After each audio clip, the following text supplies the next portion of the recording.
सबसे most important आज्ञा है जीसस क्राइस्ट की, जब वो जीवित स्वर्ग पर चढ़ाए जाने वाले थे कि जाओ इनको बोलो कि ये लोग मेरी सेवा करें। लोग बोलते हैं मैं सेवा करूं, मैं तो इंजीनियर हूं, मैं कैसे सेवा करूं, मैं डॉक्टर हूं, मैं तो एक आईटी कंपनी में जॉब करता हूं, मैं तो हाउस वाइफ। यहोशू 24 उसकी 15 आयत में लिखा है, यहोशू ने कहा सब लोगों से, यदि यहोवा की सेवा करना तुम्हें बुरी लगे तो आज चुन लो तुम किसकी सेवा करोगे। उन देवताओं की जिसकी सेवा तुम्हारे पुरखा महानद के उस पार करते थे, अमोरियों के देवताओं की सेवा जिसके देश में तुम रहते हो, परंतु मैं तो अपने घराने समेत यहोवा की सेवा नित्य करूंगा। पुराने नियम में, नए नियम में, दोनों नियम में हमें परमेश्वर यह बताता है कि एक्चुअल में हम लोग उसकी सेवा करने के लिए चुने गए। सारे, आप डॉक्टर हैं तो भी जाओ और चेला बनाओ, आप इंजीनियर हैं तो भी, आप एक विश्वासी हैं तो भी, आप एक हाउसवाइफ है तो भी, ये बुलाहट है जो आप सबको दी गई है।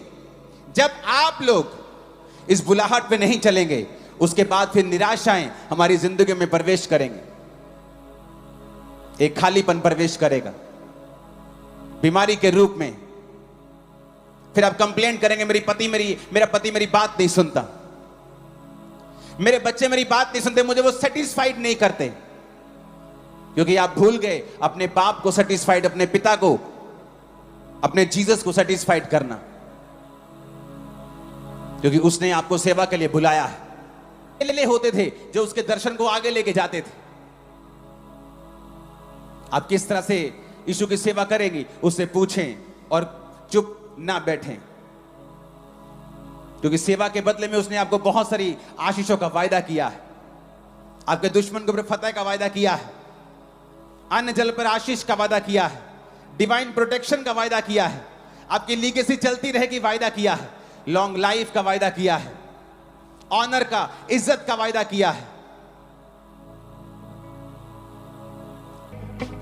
आपका जो सवाल है उसका हल, उसका सल्यूशन सेवा के पीछे छुपा हुआ है।